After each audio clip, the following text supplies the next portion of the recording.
Selamat pagi. Pada hari ini,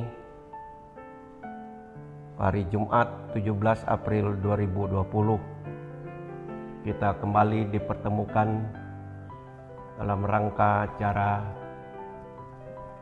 renungan harian Majelis Jemaat GKI Bumi Plangka. Kita mengucapkan syukur kepada Tuhan kita Yesus Kristus atas penyertaan dan bimbingannya dalam hidup, baik berjemaat dan bergereja. Pasca Paskah, kita lewati kendati pun tidak sebagaimana seperti biasanya, tapi kita merasa bersyukur. Oleh dan karena Paskah itulah hidup kita semakin dikokoh, dikuatkan, dibangkitkan dari segala keterpurukan hidup ini, baik secara lahiriah, baik secara batiniah kita. Pada hari ini saya akan menyampaikan renungan harian sesuai dengan kalender Almanak Gereja Kalimantan Evangelis. Saya ambil dari surat Rasul Paulus kepada jemaat di Korintus, 1 Korintus 15 ayat 1 sampai dengan yang ke-11. Demikian. Sebelumnya mari kita berdoa. Terima kasih Allah Bapa di surga dalam Tuhan Yesus Kristus. Pada hari ini kami diberikan waktu dan kesempatan untuk memberitakan dan menyampaikan berita sukacita kepada umat-Mu. Karena apa yang telah Tuhan nyatakan bagi hidup kami, itu semua adalah untuk kebaikan kami. Sebagai manusia yang berdosa ini, kami telah menerima anugerah keselamatan daripada-Mu dalam kebangkitan Kristus Tuhan Juru Selamat kami. Sebab itu betapa besar peristiwa Jumat Agung dan Paskah yang kami rayakan, baik dalam kehidupan pribadi kami, dalam rumah tangga kami. Sehingga dengan demikian Ia dapat memberikan kepada kami, mendorong hidup kami untuk boleh kuat dan kokoh menghadapi segala kemungkinan kehidupan ini. Terima kasih Bapa. Dalam Kristus Yesus kami berdoa. Amin. Saya membaca 1 Korintus 15 ayat 1 sampai 11 yang demikian bunyinya. Kebangkitan Kristus. Dan sekarang saudara-saudara, aku mau mengingatkan kamu kepada Injil yang aku beritakan kepadamu dan yang kamu terima dan yang di dalamnya kamu teguh berdiri. Oleh Injil itu kamu diselamatkan, asal kamu teguh berpegang padanya, seperti yang telah kuberitakan kepadamu. Kecuali kalau kamu telah sia-sia saja menjadi percaya. Sebab yang sangat penting telah kusampaikan kepadamu, yaitu apa yang telah kuterima sendiri, ialah bahwa Kristus telah mati karena dosa-dosa kita, sesuai dengan kitab suci, bahwa Ia telah dikuburkan dan bahwa Ia telah dibangkitkan pada hari yang ketiga sesuai dengan kitab suci, bahwa Ia telah menampakkan diri kepada Kefas dan kemudian kepada ke-12 muridnya. Sesudah itu Ia menampakkan diri kepada lebih dari 500 saudara. Sekaligus kebanyakan dari mereka masih hidup sampai sekarang, tapi berapa di antaranya telah meninggal. Selanjutnya, ia menampakkan diri kepada Yakobus, kemudian kepada semua rasul. Dan yang paling akhir dari semuanya, ia menampakkan diri juga kepadaku. Sama seperti kepada anak yang lahir sebelum waktunya. Karena aku adalah yang paling hina dari semua rasul, sebab aku telah menganiaya jemaat Allah. Tapi karena kasih karunia Allah, aku adalah sebagaimana aku ada sekarang. Dan kasih karunia yang dianugerahkannya kepadaku tidak sia-sia. Sebaliknya aku telah bekerja lebih keras daripada mereka semua. Tapi bukanlah aku, melainkan kasih karunia Allah yang menyertai aku. Sebab itu baik aku maupun mereka, demikianlah kami mengajar, dan demikianlah kamu menjadi percaya. Yang berbahagia adalah mereka yang mendengar dan yang memeliharanya. Salam Bapak Ibu Saudara yang dikasihi dalam Tuhan kita Yesus Kristus. Hari ini 17 April 2020 hari Jumat. Kita telah melampaui peringatan Jumat Agung dan Paskah. Dan kita sekarang berada dalam Paskah. Rasul Paulus dalam suratnya menekankan dalam pengajarannya bahwa betapa penting arti Jumat Agung dan Paskah bagi gereja, bagi orang-orang percaya. Sebab itu ia menyampaikannya melalui suratnya kepada jemaat di Korintus, agar jemaat mengerti akan pokok-pokok iman, dasar-dasar kehidupan yang menjadi tujuan kehidupan orang percaya, baik di tengah-tengah dunia ini sampai kepada tujuan hidup secara final yang telah disiapkan oleh Allah bagi kita. Di dalam suratnya kepada jemaat, sebagaimana yang kita lihat dari ayat-ayat selanjutnya, betapa Rasul Paulus menekankan dalam 1 Korintus 15 ayat 14, tetapi andai kata Kristus tidak dibangkitkan, maka sia-sialah pemberitaan kami, dan sia-sialah juga kepercayaan kamu. Lebih daripada itu, kami ternyata berdusta terhadap Allah. Karena tentang Dia kami katakan bahwa Ia telah membangkitkan Kristus, padahal Ia tidak membangkitkannya. Kalau andai kata benar bahwa orang mati tidak dibangkitkan. Ini adalah sebuah pernyataan Rasul Paulus di mana orang ragu-ragu tentang kebangkitan setelah kematian.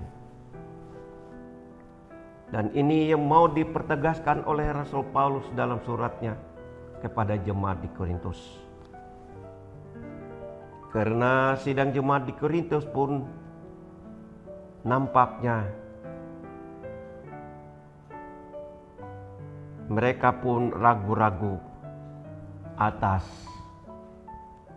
apa yang disampaikan dalam berita kebangkitan itu. Tapi itu Rasul Paulus mengatakan, andai kata Kristus tidak dibangkitkan, maka sia-sialah pemberitaan kami dan sia-sialah juga kepercayaan kami. Ini Bapak Ibu Saudara menjadi sebuah pondasi iman Kristiani kita. Baik kita masih menjalani hidup di dunia ini, baik sampai kita kepada janji Allah, janji Kristus sendiri, yang menempatkan kita layak ke tempat yang mulia yang telah disiapkan oleh Allah bagi kita. Bapak Ibu Saudara yang dikasihi dalam Tuhan kita Yesus Kristus, sebab itu yang pertama-tama mau diungkapkan oleh Rasul Paulus di sini, ialah kematian Kristus merupakan dasar dari keselamatan manusia. Pernyataan Kristus mati karena dosa-dosa kita memberi penjelasan, jika Kristus tidak mati, maka manusia tidak memiliki keselamatan. Yesus mati sebagai kurban pengganti karena dosa kita. Ia mati untuk menebus kita, sehingga melalui kematiannya ia dapat bersekutu dengan Allah. Yang kedua ialah Yesus yang mati dan dikuburkan. Bagaimana mungkin ia dikuburkan jika ia tidak melalui fase kematian? Yang ketiga ialah Yesus dibangkitkan pada hari yang ketiga. Memang ini merupakan keraguan orang Korintus akan kebangkitan Kristus. Sebab itu Rasul Paulus menjawabnya dan memberi bukti keyakinannya bahwa ada banyak orang yang melihat Yesus setelah kebangkitannya. Antara lain katanya dalam nas kita, yaitu kepada Kepas atau Petrus, ke-12 rasul, lebih dari 500 saudara sekaligus. Kemudian kepada Yakobus, kemudian semua rasul-rasul Kristus. Dan yang terakhir ialah kepada Paulus sendiri yang diangkat menjadi rasul. Mereka semua adalah saksi dari kebangkitan Kristus.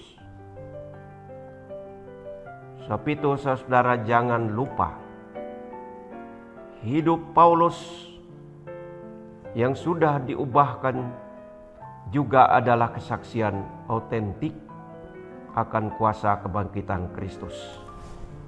Kendati pun ia tidak mengalami hal-hal yang terjadi secara luar biasa mengenai penyaliban Kristus dan kebangkitannya, tetapi ia sangat melihat bahwa kehidupannya dan landasan kehidupannya hanya bertumpu dan berpaut kepada kematian dan kebangkitan Kristus.